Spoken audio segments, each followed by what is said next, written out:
Hello, everyone, and welcome to our June PRSA Kansas meeting. We're excited to have you here, and we're excited to have Paula Downs here. And we're going to keep this kind of a more casual, more intimate group setting. We have a little bit smaller of a group, so you are welcome to turn your video on and engage with Paula throughout this session. We do ask, though, that you just keep yourself on mute just so there's not a lot of background noise, but if you feel like engaging with her, and she'll give you some of those cues for input. But go ahead and take yourself off mute and engage with Paula. And again, I am Kim Kufal. I am the president this year of PRSA Kansas, and we are just so excited that you're here. And I will pass it off to Christy, and she is our vice president this year, and she'll introduce you to our speaker and give you a little tease for July, which I am super excited about because we are going to do an in-person meeting for the first time in a long time. So take it away, Christy.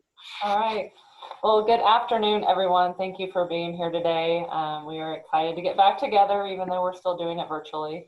I want to introduce Paula Downs today. She's going to talk to us about working at home fatigue and also going back, re-entering the office building as well, which many of us, I think, have done recently. Paula Downs joined the Public Policy Management Center at Wichita State in 2012. She has more than 25 years of experience working in the public sector. At the PPMC, she oversees special projects, develops and delivers trainings like she is today, assists local governments and nonprofits with board trainings, strategic planning, facilitation services, and professional development. Paula holds a master's of public administration from Wichita State University, and she is a valuable member of the community, and I know she has a great presentation to share with us today. Before she gets started, I just want to mention one other thing. Like Kim said, in July, we are planning a summer social in lieu of a regular meeting. That will be on July 30th from 4 to 6 p.m. And I offered to host all the way down here in Derby, so I hope you guys come down to Warren Riverview Park for a couple hours of food and drink. We're figuring out the best way to do that, and just a good time to meet face to face and see everybody. So I will turn it over to Paula. Thank you guys so much for having me. I just want to preface this training with the reason why we are talking about working from home fatigue is because I've actually experienced the working from home fatigue. And part of what we're doing at WSU is that we have been at home since like March 19th. So we are well into this working from home, and I don't know that I've perfected it any more than I did when I first started, or if I'm continuing just to learn and do it better. I don't know. So I see a few of your wonderful faces, and I know that you're probably still working at home or just returning to work or partly returning to work. So I thought to myself when I got started with working from home, and actually I'll back it up, even before then, I used to think, oh my goodness, I would love to work from home. This will be so much fun. This will be a great experience. I thought, you know, really, how hard can this really be? I mean, we have the same tasks. I'm still getting all the same emails. I have the same team members. We have the same purpose. And then I realized that there was a lot of unknowns related to working from home that I had no idea. So I can share that I live in Derby, and I have never been home in the daytime in Derby. And we constantly hear planes flying over. I had no idea how many planes flew over the city all the time. And then of course I knew about the train traffic, but no idea about the planes. And so I was hearing all these new things, not to mention that I'm sitting in front of a window. And so if it's raining or if it's sunny, I end up focusing other ways, right? So I seriously underestimated my distractions and what those distractions would be.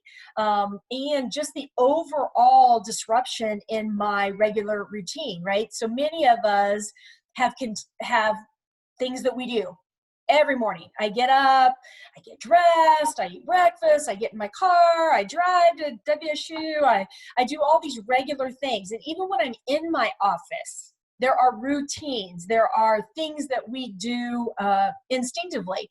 I never realized how much I would miss those things until I got home and I realized they weren't there. So my mantra for 2020, when I started out, I thought, I'm going to work smarter, not harder. I didn't realize that I would really be challenged in that way, because working smarter meant that I had to really pivot quickly to being able to adjust to this new environment. Because at my office, right, I have all my stuff. Now, I have no idea what my stuff is, right? Some of us have a bunch of stuff on bookshelves, on our desks. I don't even probably touch them. It's just this idea that they're there, and I know that they're there, and I don't have it here. And so I constantly, when I started out, thinking, okay, what am I missing? What don't I have? I'd reach for a stapler. Oh yeah, I don't have that. I'd reach for paper clips. Oh yeah, I don't have that. Ran out of tablets, or my pen ink ran out. I couldn't just run down the hall to the supply closet, right? So I thought really quickly, when I questioned myself about how hard this could be, I realized it could be hard. And so I also thought about, even though there was some difficulty, there had to be some good things that were going to come out of being out of my office. And one of those things was I would be more productive. I don't know why I thought that. I thought maybe because I had less distractions, maybe because I was on my own, but really I had more interruptions. I can tell you a little bit about, we'll talk about my productivity in a minute, but in an instance of where I'm only at home, I won't have everybody interrupting me. My office happens to sit close to the pathway to the bathroom. I don't know if any of you other experience that, but a lot of people stop in my office on the way to the bathroom. Part of it is because I have chocolate in my office, and so I bribe them a little bit to stop, but I didn't have that anymore. They weren't coming by. So I thought, for sure, I'm not going to be commuting, and I'm not going to have all these impromptu meetings, so I definitely am going to be more productive. And many of us have experienced some increase in productivity. That no commuting really does save time. I don't know how often or how far you all are driving, but for me, it's 20 minutes in the morning, 20 minutes back, but it's also all of those meetings that I would have to drive to prepare for that I don't have anymore, right? Because almost all of our meetings have been on the computer via Zoom, which has saved me even more travel and commuting time. There's also some opportunity, I think, to have flexibility in our work schedule. And I don't know if you have that same flexibility, but we are still serving in a sort of an 8-hour day parameter, some of us longer. But I know that if I needed to go do something or get up to do something, I could, because I can work at different hours. And I try to be flexible in that, because there's just changes in how I'm working at home and who's at home with me. So flexibility in the schedule might be an option, which is a good thing. This relaxed dress code, many of us, even currently, we are dressed from the waist up, right? Does anybody feel that? I mean, I can see pretty blouses and suits and sweaters and ties and those kinds of things, but I know y'all are wearing shorts at the bottom with flip-flops. So this idea of a relaxed dress code, it looks different, it feels different, and it gives us some flexibility and control over, being dressed up every day. And I can't discount the idea that, my pantry is stocked with great snacks, and then I have lots of comfortable chairs to sit with. And if I want to change my scenery and work outside, I can on the patio or in my dining room or wherever it is. So there was a lot of flexibility and really good stuff when it related to working at home. But then the thing was, why is it so hard, right? So what's the big deal? And what I realized, that I'm an extreme extrovert. So this whole idea of not being face-to-face, I see your faces, but it feels different than being in the same room with somebody. That interaction is not the same. And many times when I'm presenting or I'm on a call or a meeting, a lot of people turn off their video, so I can't see them. I have no idea what their body language is. I'm not even sure if they're sitting there for sure, unless they say something. And that's okay, but it's really that face-to-face contact that we kind of long for and get used to seeing. And I don't know about you guys, but I lose track of days. Sometimes I don't know what day of the week it is or what the date is, because it's not that regular routine. And then, right, so I walk out of my office like many of you do, but you're still at home. There is no clear line of separation. And some people are working either flexible time at the office, 2 or 3 days, or they're in the office, but they're still very separated from people in their office because of the safety issues and the cleaning issues and just the presence of COVID-19 in our lives. But all those times when I kept thinking, I wish people would quit stopping in my office. I wish they'd quit chit-chatting. I missed those small interactions. A lot of business was done in those small interactions, either walking to the break room or the restroom or down the hall. You could stop in and see people. You knew if they were there, you could engage with them, you could get things solved. Now what I find is that we are very technology dependent, and it's an overload, right, at this point. What I used to be able to drop by somebody's office to talk about or to do requires me to actually schedule time with them.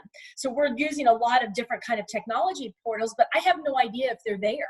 So I can't just pick up the phone and start calling people, or some of us work with Microsoft Teams. I can't just video call them or call them.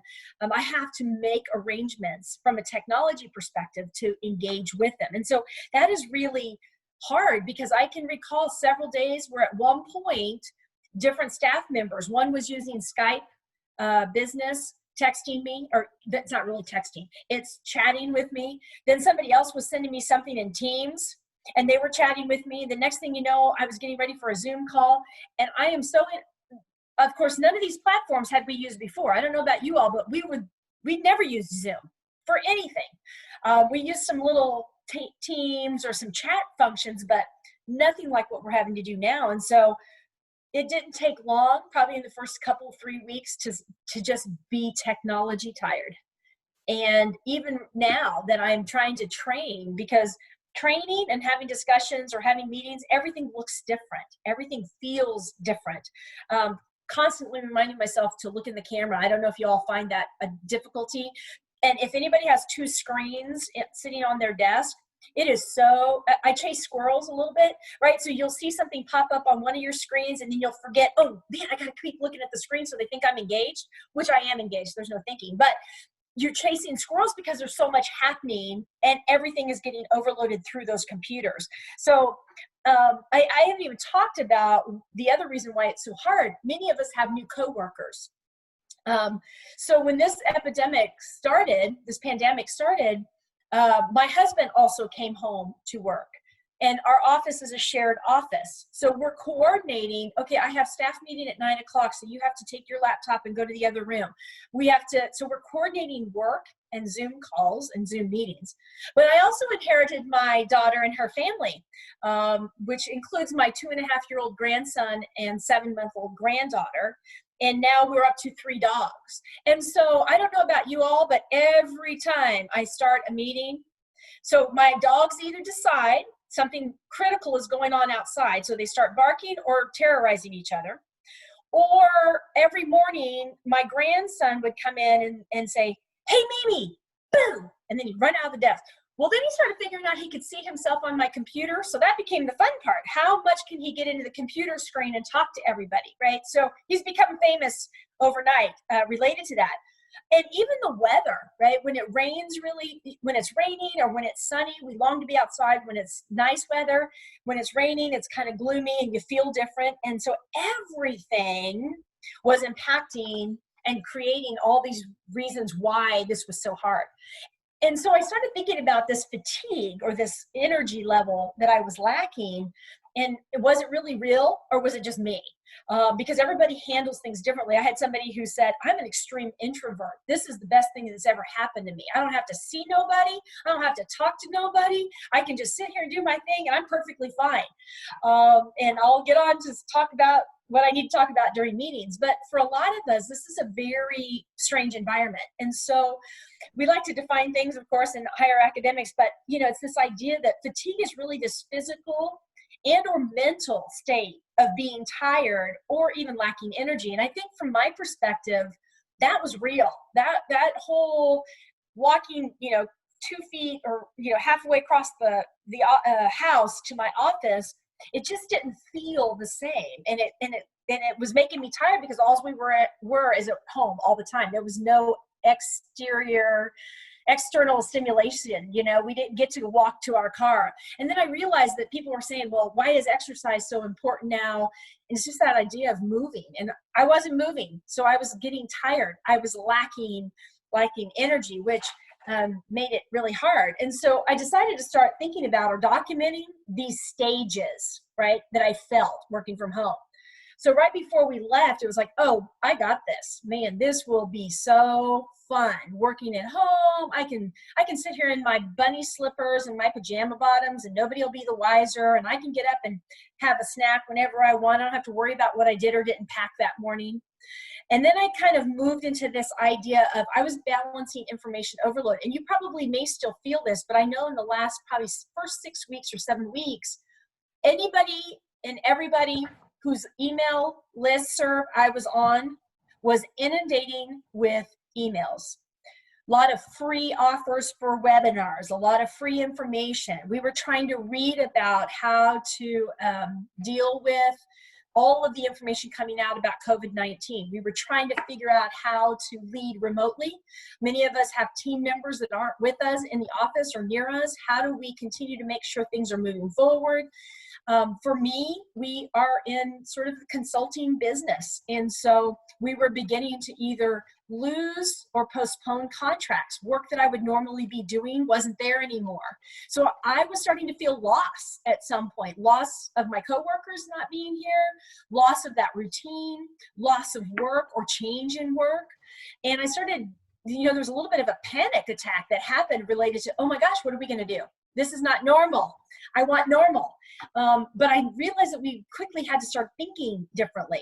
And that's not easy because we have been doing what we've been doing for so long. And I hate to talk like a typical public servant but it was like I was used to doing things in a certain way, delivering certain services, feeling certain ways. And so I had to start thinking differently, clearly. And then I got my hopes up, right? That we're going to move back to normal. My normal. Let me just clarify that. My normal, right? That we're going to get closer to normal. And we were going to go back to exactly how it was. But then new things happened again, right? We had a different kind of stay-at-home order. We were encouraged to continue to work remotely if we could.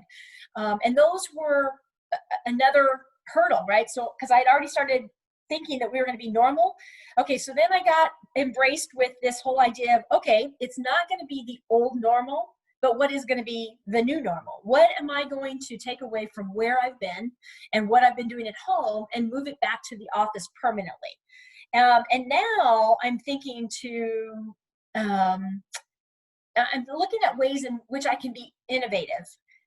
I can do this. What is going to be the new normal? How is this going to look differently? Because even going back to work, and those of you who have returned back to work either partially or fully, things are still not the same.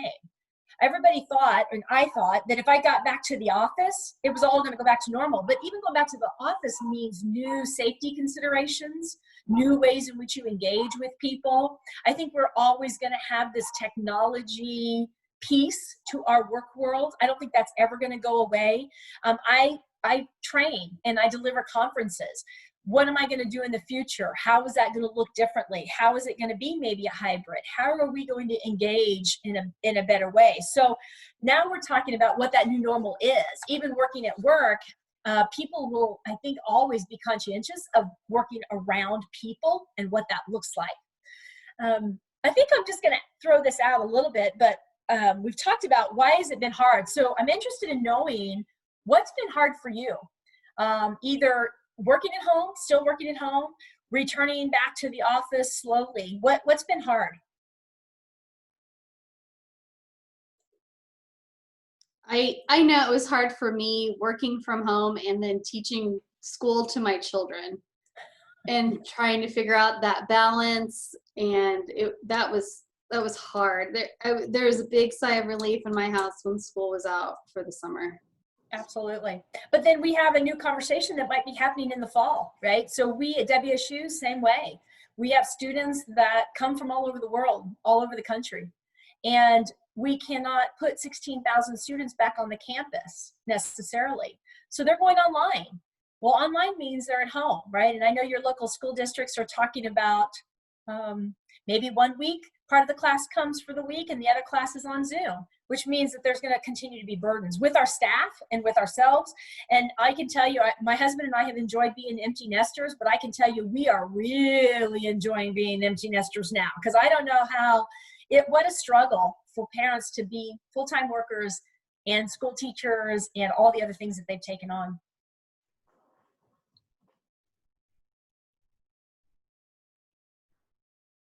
What's been hard? I would say for me is that I live by myself. So a lot of the days I would see everyone I work with, and that was the social interactions I experienced. So now that when I was working at home, I just had to move around, like go to my parents' house or my sister's house, just so I could be with people again. So I thought that would be, that was what I tried to get used to. Yeah, so for some of us, that's about all the energy we have in the day, right? We get up, we go to work, we socially interact, we do our work, we come home, we collapse, and we don't see anybody.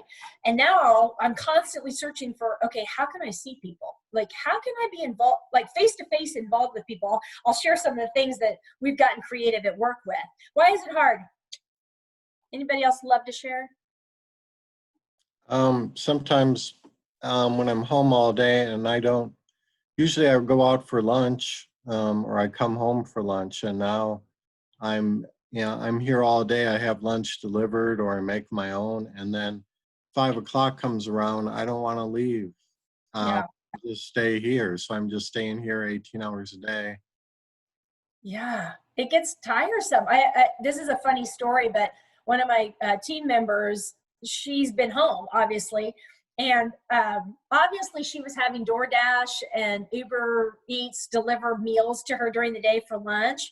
And so a couple of neighbors came over one day and said, "My goodness, are you all right?" And she goes, "Well, yeah, what are you talking about?" And she goes, "Well, we've just been seeing a lot of people come to your door and make deliveries. Are you sure you're doing okay?" And she's like, "Okay, I've got a DoorDash addiction. I need to stop ordering food and maybe actually get in my car and go through the drive-thru so I can feel like I'm human again," right? My husband and I can hear what you're saying, Tom, because I tell you, it is a little isolating, right? Because you've already done things. I mean, you're still tired from work. And your sanctuary is still your home. The problem is you're always here. And so we had a friend come out. I told my husband, if we do not like go pick up food or do something that makes us feel human, get dressed up, wear something other than Nike athletic shorts and t-shirts, then it's really frustrating. And I don't want my trip to the grocery store to be the highlight of my week, right? So it's really going to be creative and trying to get innovative about how we turn this or flip this. But it's real and it's hard. And even there's might be some people that are working at work, even going back to work. Why is it hard? Is there anybody who's working at the office, but it's still kind of hard and unusual? When we came back to the office, it is unusual because you're okay in your office, but then if you get up to go talk to anyone, you've got to wear a mask, and it's just hard to remember that. I'm always running back and grabbing my mask, just because before you left, it was something that you never would have thought of doing or anything. Mm-hmm. But I like being back in the office because there's more of a division. Because even when you're at home and you're working from home, like many of you, you're like, there's my computer, it's 8:30, I could hop on real quick and check. It was like it never stopped. You never stop working at home. Yeah, that's a complexity. And so this whole idea of why we're fatigued, it is really, really a real thing, because this whole thing was not our choice. Anybody, when a choice is taken away or options are taken away, there's a little bit of fatigue in that, because this was not our choice, right? We didn't have the choice of staying at work and working as usual. We really have had to pivot. And, it became very clear to me that home is not my office, just like office is not my home. And to try to merge those pretty quickly, it was a little uncomfortable. And I'm not working the same way that I did. Part of my preference and a lot of my clients' preferences is we met in person. We engaged with each other. It was easier to communicate. It's much harder. It's a skill that had to be developed pretty quickly on how to communicate via Zoom and digitally, because it just looks different and feels different. And we're not working like we did in the sense that, you know, I had some team members say, oh, I think I'm just going to bring my laptop home because we'll see how it goes, right? And then when it became weeks, they said, okay, I'm going to go back and get my dual monitors, or I'm going to go get supplies, or what about the mail and picking up mail and addressing those kinds of things. I have to remember to call my voicemail, right, to make sure that nobody's leaving me messages. It's all those things that are not instinctive anymore, so it's not working the same. And we are, and you know, there was an old study, and I know you've heard this before, that we spent more time with the people that we worked with than the people that we live with. Well, now we don't have the people that we work with, and how do we continue to have those relationships and work productively with them? And it was really hard. And for people who are extroverts or just like that social engagement that happens at work naturally, we're missing people, and that's a real thing. And you're exhausted because sometimes people energize you, and people get you fired up, and people get you engaged and walking around. We also felt new pressures, and maybe you all felt this, that maybe you were doing things differently, taking on new roles and responsibilities. I know that I was talking to a friend who works in an industry where a lot of her coworkers were furloughed. That doesn't necessarily mean that all of their work stopped, because many of us are all other duties as assigned kind of people. And so some things had to continue, which meant that we had to take on new responsibilities. And so there were new pressures put on us to deliver work. And definitely information overload. I'm in the training industry, and I was bombarded with all kinds of ways to professionally and personally be developed during this time frame. A lot of free things were made available, articles, information. And so we felt like we had to read it. We had to pass it along. We had to respond to it. We had to engage with it. I'm still feeling a little bit of information overload, but not nearly as much. I'm able to now delete and be okay with deleting the information, because at first I felt like I had to have all the information. I had to know everything about the pandemic. Now it's everything about diversity and inclusion. Now it's everything about the economy. And so this information overload is expanding, probably to some degree, outside of our traditional information chains, because we belong to these communities, we belong to our nation, and so all of that is information overload. And the real fact of the matter is we may not be moving enough. When I think about, many of us have Fitbits, or the Apple Watches that track our steps, right? Many of us say, oh, we're going to get 10,000 steps a day, or whatever it is. Well, I'm not walking out of my house. I'm not getting in my car. And if you've all been to WSU, there is no close parking lot to any close building that you work in. So you're always walking back and forth somewhere. And then getting up to go to meetings, walking down the hallway, doing those. My movement is a lot less. And it's exactly what Kim said. Because our office is here, we are more prone to do more work because it's sitting there so close to us. There's not that line that defines this. So it's really, really hard to move. And for me, I was always of the mindset that, exercise is pretty overrated as far as I'm concerned. But now I am having to move more. I have to physically change my scenery. And that's what I mean by movement. It's not necessarily you got to get up and walk 5 miles, but it's the change of scenery that we got pretty frequently returning back to the office. And even working at WSU, if we were to go back to the office, we still have to have this idea of you're going to close the door. I have classrooms across the hall from my office. Lots of students, professors moving around, people coming around. So my door would have to be closed. And if I left my office, I have to wear a mask. And if I have to get up and wear a mask and be cautious, how much will I actually move? So I think it works the same whether you're at home or in the office. And so you just need a reason to get up from the computer. I guess that's what the movement really was about, not necessarily these long walks. And so I thought it was really strange when people say, I'm going to get up and take my walk. I'm going to do this. And it's like, why? Well, I realized that got to get away from the computer. You have to have the change of scenery. And to the point exactly about this whole workaholic syndrome that we are facing, I thought it was going to be a dream, working from home. Wouldn't it be great? And then I realized really quickly, not so much because of all these other things. It's really easy to slip into the workaholic feeling because for many of us, we have things pop up on our phone. So even if I'm in the other room at home, I still know that work is happening, that emails are coming in, that, oh, I can just do one more thing. And I remember sitting here and my husband graciously cooked and had dinner on the table. And I said, okay, just one more email. Okay, just one more email. When I was at the office, I knew what time I left work. It was very clear to me that when I got in the car to get home. It's not so clear anymore.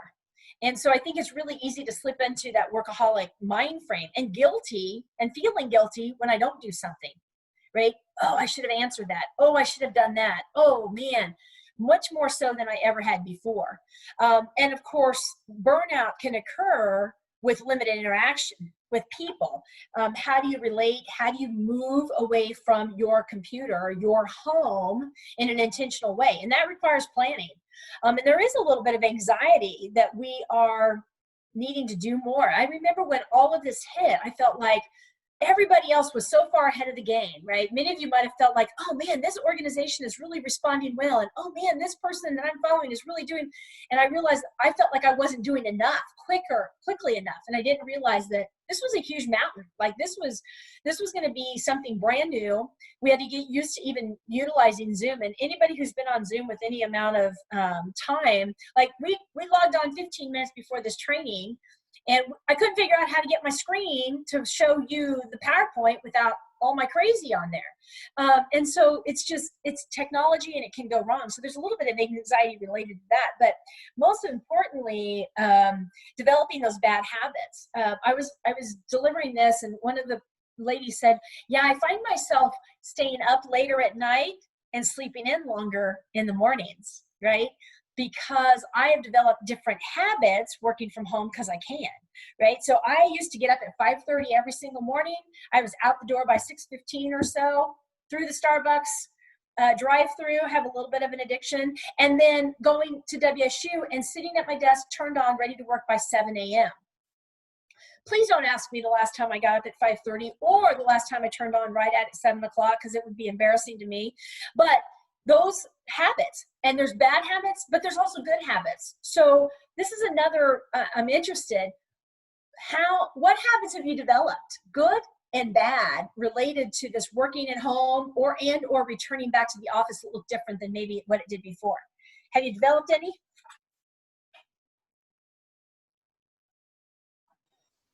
I think that when I was working at home more, my house was actually cleaner because I was there more often. And I couldn't handle being, working at my kitchen table and like everything being messy. So I was better about picking up. It was much easier to get up and leave at 7 o'clock in the morning and not see the mess all day, right? And come home and say, okay, I'll take care of it tomorrow. Yeah, but that's another really great point. Many of us are really tempted to, okay, I'm going to throw in this load of laundry and then I'm going to run in there real quick and throw it in the dryer. Or, oh, I'm going to load the dishwasher and then start the dishwasher. Or, you know what, I think, so it is. Those are different habits that we would have never done had we been at work, obviously. Any other habits, good or bad or indifferent?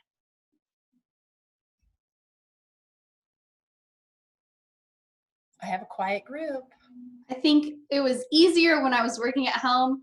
I would meet my neighbor girls and we would go for a walk or do a quick workout at 7, and I could dash in and be logged into my computer at 8 o'clock in sweaty workout clothes, and it was no big deal.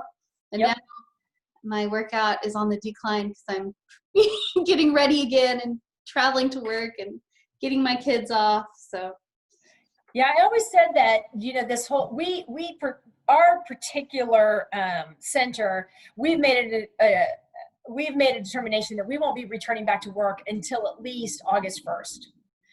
But with the new guidelines related to how the university is going to work in the fall, and there's a concern about the time of year that COVID may be relevant in an extended way, like in October and November, we may follow suit and not return home. But if we were going to return home, I liken it to that idea that You know, I remember when I was growing up and even when my kids were young and it was the week before school and I would tell them, you know what, we're going to have to get up early. Let's follow our new schedule. We're going to go to bed at a certain time. We're going to do this. We're going to do that.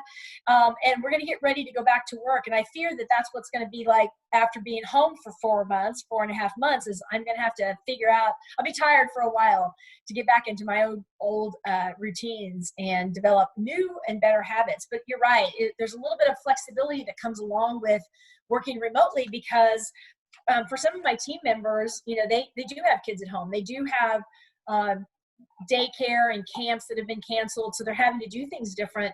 And so flexibility and schedule has been really important. And so there's some people, I know that you probably professionally have heard of this, but you know, there's this idea of when is your highest energy levels, right? For me, 7 to about 11 a.m., high energy. Those are when I do the most complicated, most intensive work development.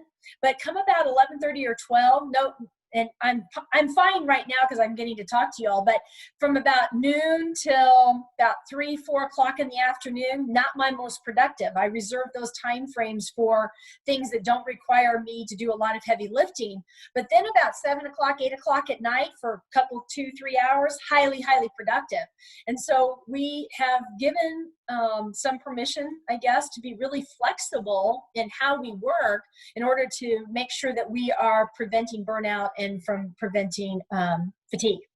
But I noticed though too that we're communicating differently, right? There is a skill in communicating remotely via technology, and then communication in general as we come back to work. How will we and what will we continue to do? People need people. We know that there's a social interaction, but we're feeling isolated, and we are feeling, even going back to work, that there is still some isolation safety measures in place. I know at WSU, you know, if you're walking alone on campus outside, you don't necessarily have to have a mask on, but when you enter a building, when you're working in your office, you're required to do that, not to mention the cleaning requirements. And so there's this offset of, you know, how do we communicate with people in a meaningful way? And how do we talk about what's hard, what this fatigue is? And that's going to be different. And digitally communicating, we can't do that all the time either. So we're going to have to blend back into, because me, you know, sometimes it's really easy. I remember sitting in the office just to send an email. It was quicker and it was easier. I use the phone less. I use other digital options less. What I realize is that the Zoom has its place, the telephone has its place, emails have its place, et cetera, et cetera. But I know that we've been communicating differently, and it's more scheduled communication instead of natural interaction with communication. So everything has to be planned now. Everything has to be scheduled. A couple of weeks ago, I had 9 Zoom meeting calls in one day. I couldn't do anything else but feel fatigued at the end of that because it's just too much. And really, what's really funny is I work with an association and I provide staff support to them, and I plan their conferences. And I remember one of my board members kept saying, Paula, you really have to figure out how to do things online. You have to do some webinars. You have to do this. You have to do that. And I said, okay. So about a week ago, he says to me, really? I think I'm good. If I never get on another Zoom call again, I will be perfectly fine, right? Because he is so zoomed out that they are just craving that interaction personally. So from our staff perspective, we've been communicating remotely in a couple of unique ways. One is I have another coworker who lives here in Derby. And so we have our parking lot meetings, I call it. She gets in her car, I get in our car, we designate a spot, and we just sort of informally have conversations or meetings from our cars. Because I can see her in face, it's real, and we're social distancing, but it's in person and it feels pretty good. We had another staff member that got a great response, a great new career opportunity, and he took it. And so it was odd to think about having a Zoom meeting to say goodbye to somebody who's been part of your team. So we've decided that we met at a park under a shelter, brought our own chairs and social distance, and almost had like a family picnic, right, for an hour, just so we could talk and communicate and engage and laugh and social distance, but be real and in person. So I think that there's lots of ways in which we can connect outside of that digital world, but understand that communication is going to look different, I think, moving forward. And some of the things that we're communicating about is changing, right? We are having to keep more frequent track of people because everybody's fatigue is in a different place. So we sort of have a chain where we check in with people that I don't maybe normally work with constantly all day. I'm calling or Zooming or checking in on and saying, hey, how are you? Let's talk about, something other than just what our work is, which we would normally capture if I was going on my way to the bathroom or on the way to the break room or before a meeting would start, that 5 minutes before the meeting would start, we would talk about how's your weekend. And I think we still need to capture that informal conversation as much as the formal conversation, but we have to be intentional about it and be ready to reach out to people to see how they're doing, because everybody will handle this fatigue and this isolation differently. And not to mention, like Kim said at the beginning, where, they're also teachers. They're also summer camp activity directors. You're cooking more at home. They said that what a surge in people who had never really communicated or cooked. We have a friend of ours, they eat out every meal. They don't, I'm not sure that they know how to work the oven, right? And so they didn't have for a long time the ability to go to a restaurant, to go do anything. They've had to learn how to cook. I don't know how that's turning out for them, but as soon as they could go through drive-thrus, they did. So everything is home. And if you're going back to the office, right, that presents its own issues because you've been separated for a long time. Even when we all met as a staff, it was a little interesting how we engaged with each other because it felt different. We weren't used to seeing each other every day. Not to mention everybody on that team is dealing with different things. Spouses that might be furloughed, their new coworkers, right? Their teachers, their cooks, they have other things going on. And maybe people they know that have COVID-19 or are experiencing the economic challenges. So the thing is, and what I've learned is, and how we communicate is just make it regular. Whatever it looks like, make sure that you're keeping up on it, but also using the time effectively, right? What I used to schedule maybe 30-minute meetings or hour meetings, they seem to be much more effective now on Zoom because people want to get to the point and tend to, I don't know if this is going to be a research project later, but they tend not to engage as much. You might look different in your meetings. You might engage a little bit more in your personal in-person meetings than you do via Zoom. I've heard a few voices, but I haven't heard many from this call. But would you have done something differently if we were training in class, right? Would you have said something differently? So making sure that you set a purpose and identify the format appropriately, because not everything is suited for Zoom. I have a board meeting. We used to drive and meet in the middle of the state. Well, in Emporia, which meant that I left at 8 o'clock in the morning. The board meeting ran, it was a quarterly meeting, 10 to 2. By the time I packed things up, got in the car and drove home, it was 5 o'clock. Now we've figured out that on Zoom, we can do this in 2.5 hours, 2 hours from our computers. So there's going to be, I think that probably Zoom is going to be a part of that life, but it won't work for every staff meeting necessarily. And this idea of, going live, that was a little bit interesting. So it's okay to have live and in-person conversations and spend some time that just says, what are you doing? Not anything business related. How are you doing? What's going on? How was your weekend? Because we need that interaction too. And just creating different kinds of opportunities. Like I said, maybe you just say to your team or a team member, hey, let's meet in the parking lot of Hobby Lobby or Dillon's or whatever it is, and just talk to each other in person, even if it's business related, and making time to share and connect around things that are important. But planning for communication, I think, is going to look a lot different. And I think that different people are going to have different expectations. There's going to be some people who just will fight to get into an in-person meeting with you, but there's going to be a huge amount of people who are going to just say, nope, we're going to meet in person, right? So I think it's a balance of what it appropriately calls for. So I spent some time thinking about potentially ways in which we could work effectively, or I could work effectively. And it's that idea of my workspace. I tried to be as functional as I could working in the environment that I am in at home, right? And I tried to have those things that were critical to me to be successful. The dual monitors, the stapler and the paperclip holders, right? The things that I was always reaching for. But also, even I was thinking the other day about when I go back to the office, what it needs to look like. And quite frankly, my desk is a little chaotic, which made me feel like a blanket wrapped around me. I don't think I'm going to go back to that kind of chaos because it's been pretty simple here. And now I'm questioning, why in the world do I have all that junk everywhere in my office? And there's a great organizational book that I recently read, and she said, take a picture of wherever you are and whatever it looks like, your workspace, your office, whatever it is. And if you were looking at that picture, what would you think of what your workspace was? And so when I go back to my office, I'm going to say, I don't really need all those files or those piles of paper or this book or that book or these trinkets or whatever it looks like, and to make it more effective to work in, no matter where you are. The key also is, and I would continue to encourage anybody who is still working at home or even in the office, that you remove yourself and set up a separate space to work and then separate it from your personal space. For a while there, I've been pretty good about staying in my office at home and working from there and not moving around a lot, because I know a lot of people were going to their dining room tables and then they'd have to pick it up and to have dinner. And so that was a little sort of fatigue-ish feeling.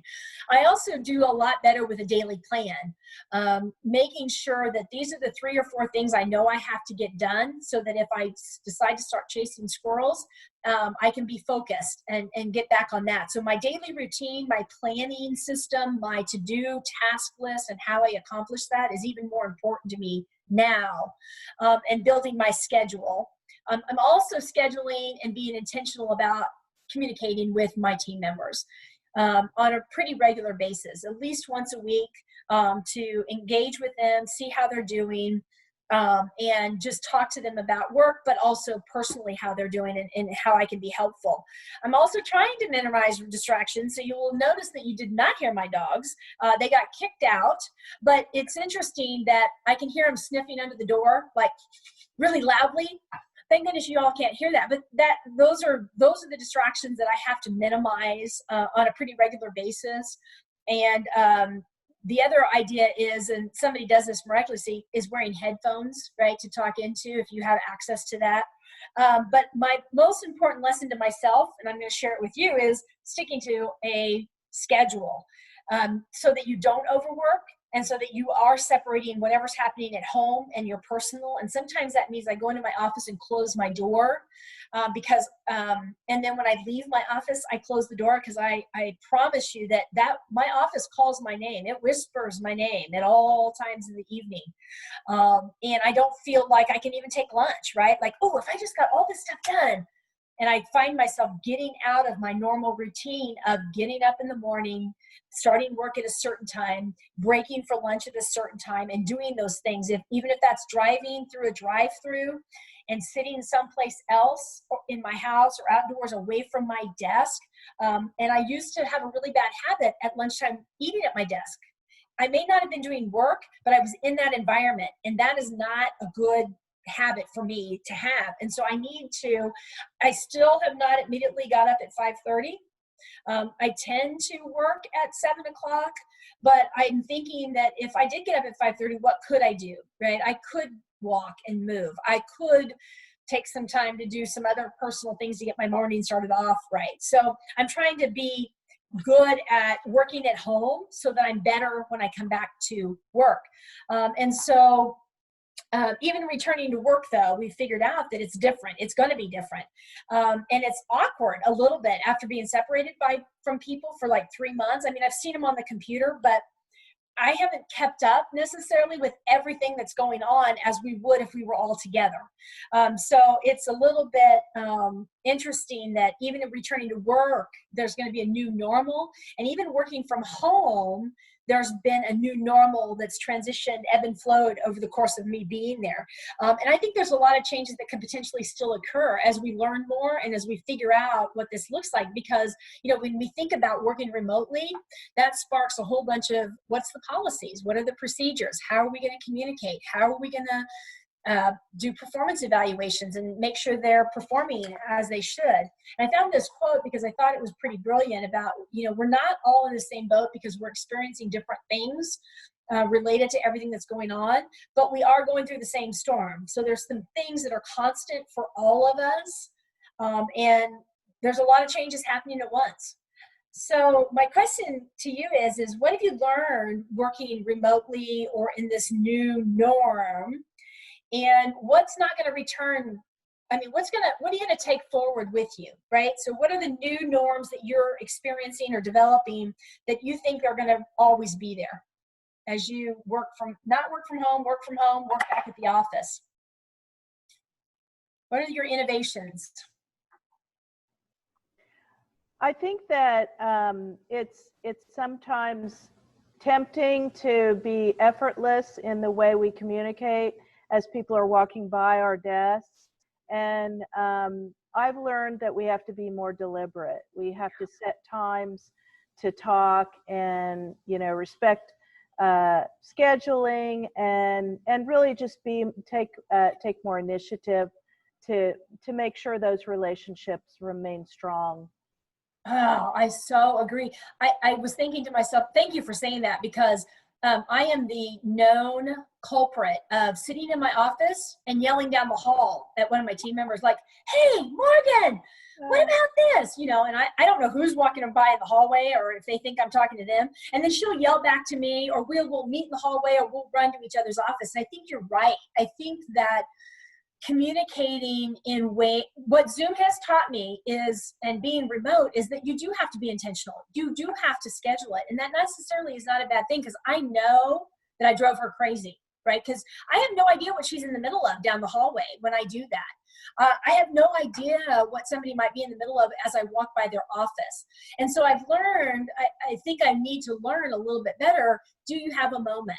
And if they say no, maybe we can meet later, or send them a meeting notice, even if I go to their office to talk to them. So I appreciate you saying that, because yeah, that whole, and of course, you know, the whole thing is what my staff will love about my new communication is I wear glasses. And so when I have a mask on, my glasses fog up. So I tend not to talk as much. They will love that piece of my new normal, right? With the mask on, because my glasses get fogged up if I talk too much. And so I think you're right, though, in being intentional about and being respectful of time is so important. And so I think you're right. I think communication will change in that way. And I think it'll change by format also, right? We will rely on some of the digital things, some of the impersonal things. And I think from now on, I think we'll always be asking people, how do you feel about having an in-person meeting and communicating, or would you rather communicate by that, which we would have never thought of before, right? We would have just made an assumption. And I think you're right. I think the assumption portion of this is over. Yeah. What other innovations or things are you considering that might be your new norm?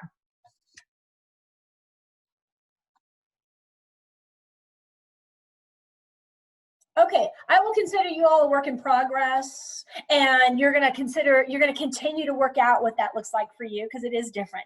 But moving forward, I just keep telling, I say this to myself, and I'm going to say this to you, right? Give yourself grace. This is a new and different work world and world period. So give yourself grace and remember that we're not going to get it right. Every new conversation that comes up, everything new that happens in the world is going to cause us to pivot in a different direction. And from a communications perspective, we are really honing in on how do we communicate about what's going on, but not be tone deaf at the same time, right? So we're considering, so when we started having the diversity and inclusion opportunities to talk about that, which we should have been doing, we thought, what can we do? What can we say? So how we communicate and the words that we're using and what we're doing, we're trying not to be tone deaf, right? So I think communication in general is going to change, and we're looking at words more closely, because language matters no matter what we're talking about.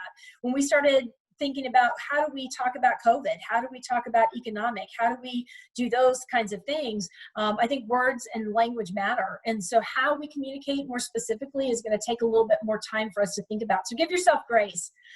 Definitely figure out the routine, both at home and or working. And you might have a routine that you're in, but I constantly challenge myself to say, is this the right routine? Am I getting enough balance? Am I doing what needs to be done? Because for many weeks, because we were trying to figure out how to pivot, I was spending more time, I was turning into a little bit of a workaholic.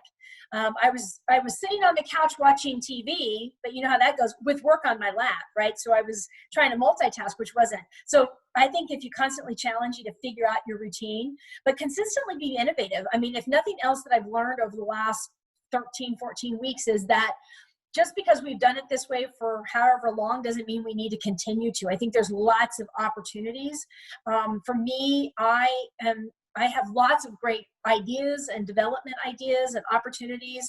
I've been able to participate in some professional and personal development. I mean, we were very lucky at WSU that we got a free subscription to LinkedIn Learning. And that really has helped think about, okay, if I've got 30 minutes, I'm going to watch this TED Talk, or I've got 30 minutes to develop a little bit. And so I've made time for development, which I think is also important. So whatever worlds you're looking in or working in, this might be a great time for you to think about innovation and development. And then I always challenge myself about what will stick going forward. So when Carol said, you know, moving forward, we're going to have to think about how we ask permission to communicate, and we should be. So that needs to be something that will stick with me going forward. And I always say, move, and breathe, right? This too shall pass.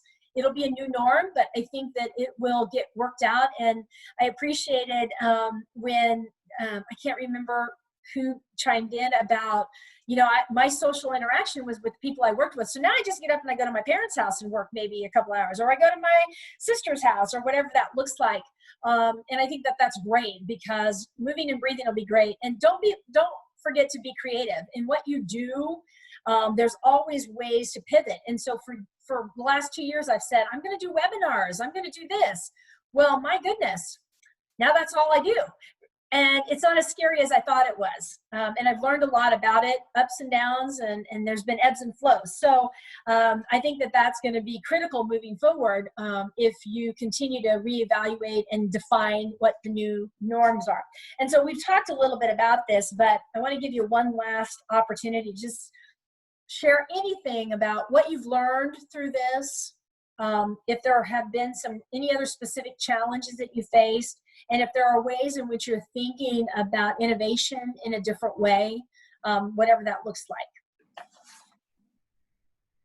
I had the chat locked down and now it's open, but I forgot, or Jamie Reed commented this and I didn't catch it till right now, but she said, we are back in the office, and that's why her camera and her microphone doesn't work. But one of the hard things was the fact that when we were working from home, we were snippier to each other as a team than when we were face-to-face. We are nicer in person. What do they say, right? People will communicate in very different ways. If you don't have to see people, you know, they always say, would you say this to them if they were standing in front of you in person? And a lot of people would say, well, no, not necessarily. Would you tell me the same? Not necessarily. So yeah, I think that there's a balance between, just because you're communicating in a digital format, that makes it no excuse why you cannot be the best or the optimal communicator as if you were in person. Because there's I don't remember what the study was that said something about, you know, cyber communication is a lot more dangerous because would they say that if you were standing right there? So yeah, and I think we were just all on edge, right? Give yourself grace. We were all on edge trying to figure out this new way to work. And I don't know about you all, but in the history of my career, I have never worked from home. But I have friends that have been consultants all their lives, and their teams have been all over the world, and they are pros at it. So I think that if you've never done it before, and even if you have done it before, you may not necessarily have done it in these circumstances, and it feels different. So I think give yourself grace for sure. Paula, this is Brian Austin. I want to say forgive us for some of those that may have been a little quiet, as you know, often we're I'm getting emails and text messages as, this is going on. But I want to say thank you for this awesome content discussion. And one of the things that I've thought about, just been grateful for, is when working from home. I have 3 small kids. I know a lot of us do. And just the times, how it gave me the opportunity to take a long lunch, to goof around with them outside for a little bit when the weather was nice, to maybe check out at 4, bring them over to my parents' house, their Gammy and Gaffer, so that we could have dinner with them at 5:30. And so there are a lot of silver linings to this whole working from home, despite the stress and anxiety that it does cause. So I'm grateful for all those silver linings. So. Yes, thank you so much for that, because I am too.